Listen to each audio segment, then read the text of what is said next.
আসসালামু আলাইকুম রহমতুল্লাহি ওয়া বারাকাতুহু। সুপ্রিয় দর্শকবৃন্দ, আপনারা যদি করলা গাছ বা শসা গাছ, যেগুলো ডামনি মিল্ডু যে পাতাগুলো আছে, ওগুলা যদি আপনারা এই যে ওগুলা যদি আপনারা এই যে ওগুলো যদি ছিঁড়ে ফেলে দেন, হচ্ছে আপনাদের গাছের দীর্ঘ আয়ু হবে, অনেক দিন টেকসই হবে গাছগুলা। আপনারা এইভাবে এই পাতাগুলা, যেগুলা পাউডার মিল্ডের যেগুলো ভাব আছে, এই পাতাগুলো সব ছেড়ে ছেড়ে ফেলে দেবেন। তাহলে আপনাদের গাছের রোগ বালাইও লাগবে কম, আর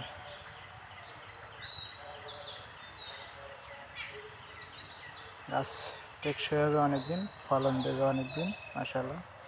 এবং গাছ করলা গাছ, আমার করলা গাছ মাশাআল্লাহ খুব সুন্দর আছে আলহামদুলিল্লাহ।